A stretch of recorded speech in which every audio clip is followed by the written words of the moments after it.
Ya, sebelumnya perkenalkan nama saya Novel Wisman Sono. Saya dari Sistem Informasi. Saya di sini akan presentasikan tentang implementasi untuk kesetaraan gender di dunia pekerjaan atau di ini kerjaan.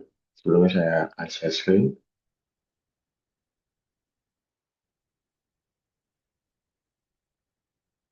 Oke. Nah, di sini saya akan menjelaskan untuk latar belakang kesetaraan gender. Yang pertama, itu menurut saya, sepemahaman saya setelah membaca, kesetaraan gender itu adalah sebuah upaya untuk menghapus diskriminasi antara perempuan dan laki-laki dalam segala aspek kehidupan, baik akses kesempatan maupun partisipasi, sehingga keduanya dapat merealisasikan hak dan potensi secara penuh.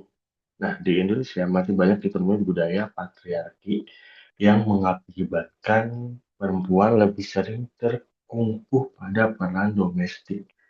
Nah, sementara laki-laki dominan di ranah publik. Nah, manifestinya ketidakadilan di mana gender mencakup marginalisasi, subordinasi, stereotip, kekerasan, dan beban pekerjaan yang tidak setara. Nah, pemerintah telah mengeluarkan kebijakan di mana untuk mendukung kesetaraan gender ini sudah mengeluarkan kebijakan. Tapi tantangan budaya dan struktural masih kuat di masyarakat Indonesia. Nah, di mana ya saya punya rumusan masalah, ada tiga rumusan masalah, yaitu satu, mengapa ketidaksetaraan gender masih terjadi di Indonesia meskipun sudah ada kebijakan pendukung. Nah, yang kedua, faktor apa saja yang menyebabkan perempuan kurang terwakili di sektor publik dan posisi pengambilan keputusan. Nah, yang ketiga, strategi apa yang paling efektif untuk menghapus hambatan budaya dan dalam dalam upaya mewujudkan kesetaraan gender. Satu, temuannya. Atau temuan riset saya. Nah, indeks pembangunan gender atau GDI di Indonesia naik dari 91,63 di tahun 2022 menjadi 91,85 di tahun 2023 dalam waktu 1 tahun. Gitu. Namun, masih di bawah angka global. Nah, indeks pemberdayaan gender juga mengalami kenaikan, tetapi kesenjangan gender tetaplah tinggi angkanya, terutama di bidang kesehatan, ekonomi, dan kepemimpinan. Di mana ada survei Ipsos di tahun 2025 ini menunjukkan 76% masyarakat Indonesia percaya kesetaraan gender telah lebih jauh lebih maju atau lebih tinggi dari rata-rata global. Namun, masih ada tantangan besar dalam mewujudkan pemerataan peran perempuan terutama di ranah pabrik dan keluarga. Nah, partisipasi angkatan kerja perempuan stagnan di sekitar 53% dengan gap 30%. Dibandingkan laki-laki, perempuan lebih banyak terserap di pekerjaan domestik, bukan di profesional atau di segi strategis. Gitu.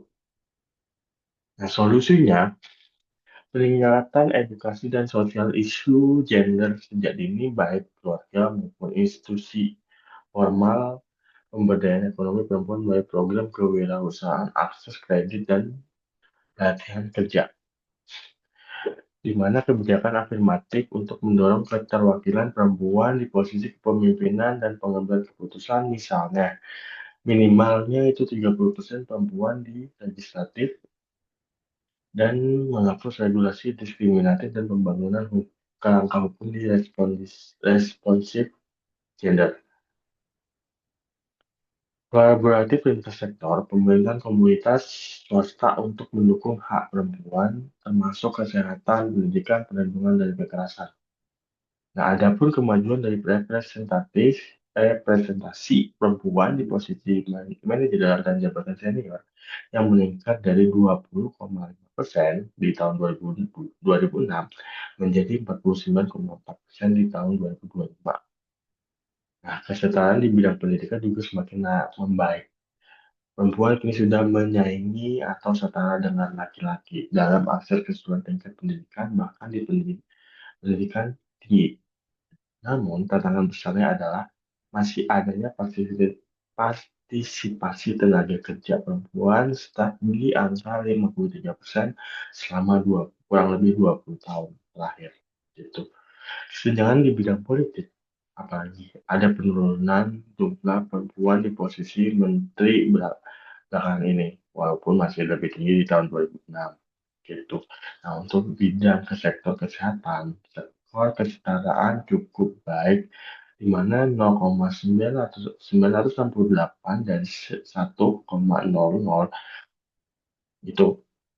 Namun, masih ada isu rasio jenis kelamin dan kekerasan terhadap perempuan di mana 1 dari 4 perempuan usia 15 sampai 64 tahun pernah mengalami namanya kekerasan fisik atau seksual sepanjang hidupnya.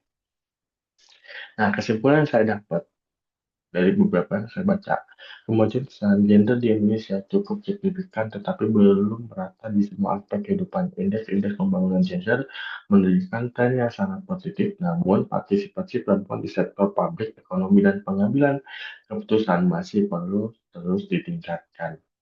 Tantangan budaya norma dan masih adanya kebijakan diskriminatif harus diatasi bersama untuk mencapai kesetaraan yang menyeluruh dan berkelanjutan.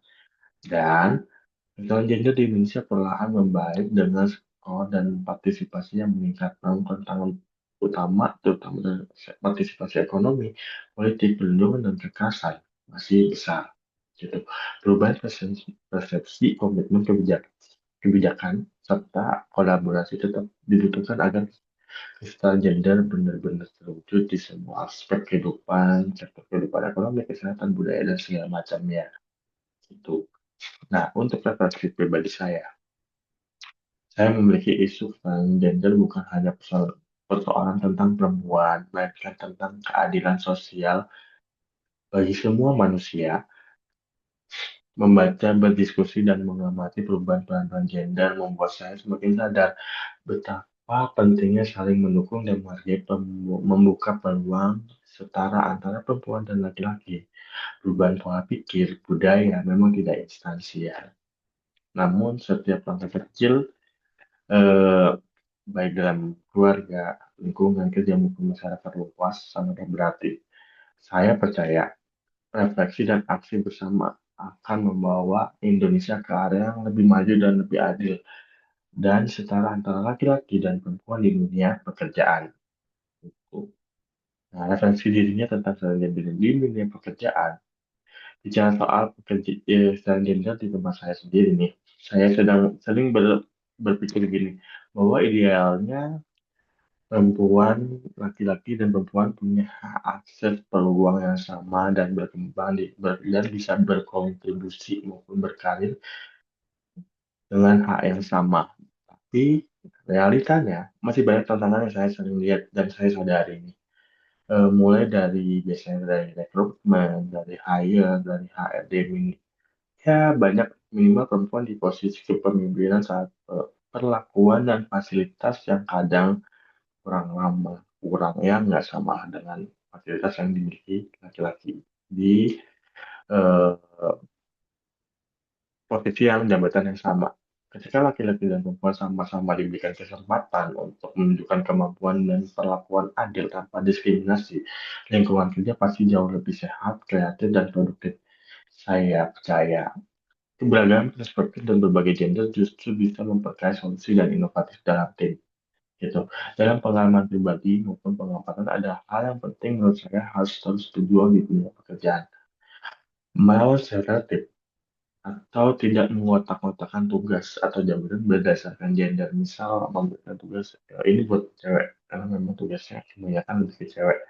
Atau ini buat laki-laki karena khusus pekerjaan memang bisa dilakukan laki-laki. Itu tidak bisa dikotak-kotakan secara pekerjaan seperti itu. Nah, untuk transparansi dan keadilan dalam promosi dan penggajian, semua harusnya punya peluang yang sama selama memenuhi kriteria profesional dalam bekerja. Itu kebijakan lama keluarga seperti cuti melahirkan dan fleksibel kerja. agar perempuan ataupun laki-laki bisa menyeimbang karir dalam pekerjaannya dan dalam keluarganya. Nah, meningkatkan empati, edukasi kolektif supaya setiap pegawai sadar penting menghormati satu sama lain tanpa melihat latar belakang gender, laki-laki atau perempuan. Itu. Saya juga sadar bahwa perubahan tidak bisa instan. Untuk proses komitmen serta dukungan bersama-sama sih, baiknya dari manajemen maupun pegawai sendiri. Refleksi ini membuat saya semakin yakin bahwa perjuangan kesetaraan gender di dunia pekerjaan adalah upaya bersama agar lingkungan kerja jauh lebih adil dan nyaman untuk siapa saja.